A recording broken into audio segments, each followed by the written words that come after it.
வணக்கம். இது நம்ம கிச்சனில் நம்ம இன்றைக்கி என்ன பண்ணுறோன்னா பயத்தம்பருப்பு தோசைக்காக ஊற வச்சுருக்கோம். இது என்ன மெஷர்மெண்ட் அப்படின்னா பயத்தம்பருப்பு ஒரு விழாக்கு, பச்சரிசி விழாக்கு, புழுங்கரிசி விழாக்கு 3 தனித்தனியாக ஊற வச்சுருக்கோம். அரைக்கும் போது ஃபஸ்ட்டு பயத்தம்பருப்பை போட்டு அரைச்சிட்டு அதுக்கப்புறம் 2 அரிசியும் போட்டு ஒன்று நல்லா அரைச்சி நல்லா மாவு பொங்கி வந்ததுக்கப்புறம் தான் வாக்கணும். அதை அரைச்சிட்டு இப்போ நான் மாவு அரைச்சி வச்சுட்டேன், கரைச்சி வச்சுட்டேன், உப்பு போட்டு காலம்பரை பார்ப்போம் எப்படி பொங்கி வந்திருக்கு என்னங்கிறத. இப்போ நம்ம பயத்தம்பருப்பு தோசைக்காக அரைச்சி வச்ச மாவு பொங்கி நல்லா ரெடி ஆகிடுத்து. இப்போ நான் சுட வச்சுட்டுருக்கேன். இப்போ இதில் நான் பொடி தோசை பண்ண போகிறேன்.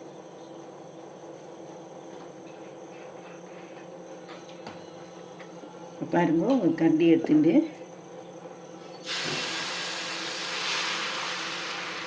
நல்லா முறுமுறுன்னு வேணுன்னா நல்லா இழுத்து விடுங்க. இப்படியே வேணுன்னாக்கா ஊத்தப்பம் மாரியே இதில் வாக்கலாம். நான் வாக்கும்போது நிறைய டிப்ஸ்லாம் உங்களுக்கு நான் சொல்கிறேன். இது எப்படி என்ன இதே மெஷர்மெண்ட்டில் நீங்கள் அரைச்சி கோர்ஸாக அரைச்சிட்டு அப்படியே வார்த்தையெல்லாம் அடை.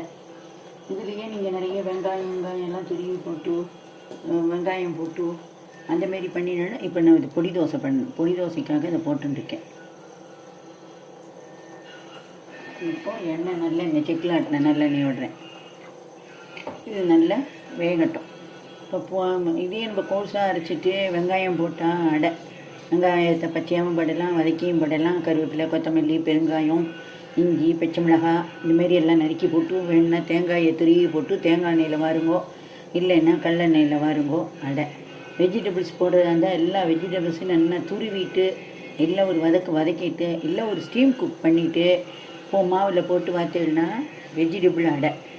இப்போ இதே தோசை வாக்குறோம். வெறும் வாத்தா தோசை. இதே நல்லா குண்டு குண்டாக வார்த்தைன்னா ஊத்தப்பமாக வாக்கலாம்.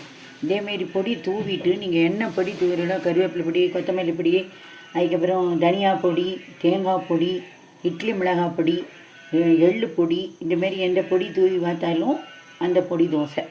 அதுக்கப்புறமா ஸ்டஃப்பிங் பண்ணணும். மசாலா தோசைமா உள்ள மசாலாவை உருளைக்கிழங்கு மசாலா ஸ்டஃப்பிங் பண்ணிவிட்டு பார்த்தா அது உருளைக்கிழங்கு மசாலா ஸ்டஃப்பிங் தோசை. அதையே நம்ம உள்ளே ரவா உப்புமாவோ இல்லை ஒரு சேமியா உப்புமாவோ அதுமாரி இல்லை கோதுமை ரவா உப்புமாவோ அந்தமாரி ஸ்டஃப்பிங் பண்ணி வச்சு பண்ணினோம்னா அது உங்களுக்கு இந்த தோசையாக மாறிடும். கிச்சடி இந்தமாரி தான் எதில் வேணாலும் பண்ணிடலாம். இப்போ நல்லா தோசை எழும்பி வர்றது. இது மூடி போட்டு பார்த்தா நம்ம திருப்பி வைக்கணுங்கிற அவசியம் கிடையாது. இல்லை இப்படியே திருப்பி போட்டும் நம்ம கொஞ்சம் வார்த்துக்கலாம்.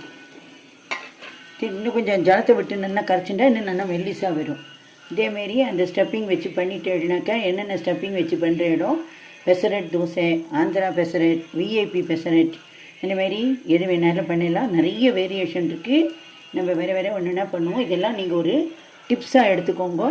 இப்போ நீங்கள் நிறைய டவுட்ஸ்லாம் கேட்குறீங்க. உங்கள் டவுட்ஸ்லாம் என்ன டவுட்ஸ் வந்தாலும் கேளுங்க, அதை நான் கிளியர் பண்ணுறேன்.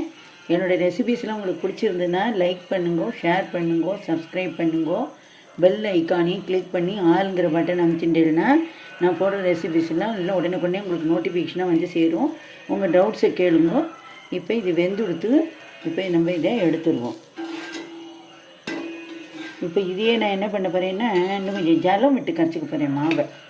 மாவு ஜலம் விட்டு கரைச்சிட்டோன்னு வைங்களேன், இன்னும் கொஞ்சம் மெல்லிசாக வாக்கலாம். ஒரு 1/2 டம்ளர் அளவுக்கு ஜலம் விட்டு நான் கரைச்சின்ட்டேன்.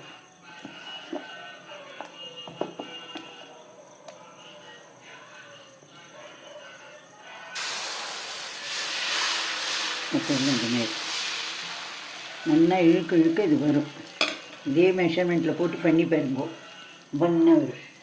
இன்னொரு டிப்ஸ் என்ன சொல்கிறேன் அப்படின்னா, நான் இப்போ இதுக்கு மிளகாப்பொடி போட போகிறதில்ல, வெறுங்க பார்த்து காட்டுறேன். மிளகாப்பொடி இல்லாமல்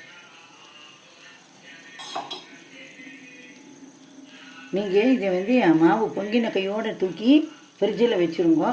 நிறைய அரைக்க வேண்டாம். அப்பப்போ தேவைக்கு அரைச்சிக்கோங்க. இந்த மெஷர்மெண்ட்டு 5 பேர் 6 பேர் உள்ள குடும்பத்துக்கு ஒரு வேலைக்கு நல்லா வரும். இதில் கொஞ்சமாக உள்ள ஃபேமிலி 2 பேர் 3 பேர் இருக்கிற ஃபேமிலின்னா இதில் பாதி அளவுக்கு போடும்போது இதே மெஷர்மெண்ட்டில் மிக்சியில் அரைச்சி விடலாம். நீங்கள் கிரைண்டரில் அரைக்கணும் அப்படிங்கிறதுலாம் கிடையாது, மிக்சியில் அரைச்சி விடலாம். அதேமாரி இது கோர்ஸாக அரைச்சேன்னா அடைக்கு இது பண்ணிடலன்னா அதுலேயே வாழைப்பூ நறுக்கி போடலாம், கீரை போடலாம். கீரை போட்டால் கீரை அடை, வாழைப்பூ போட்டால் வாழைப்பூ அடை. அதேமாரி டிஃப்ரெண்ட் வேரியேஷனில் பண்ணலாம்.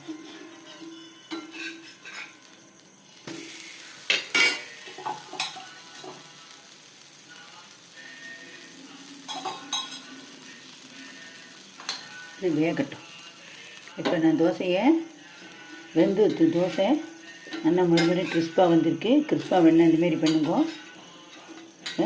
பொடி தோசை ஒன்று பண்ணியாச்சு. இதில் சாதாரணமாக கிறிஸ்பியான தோசையும் பண்ணியாச்சு. நீங்களும் இதேமாரி பண்ணி பாருங்க. நன்றி, வணக்கம்.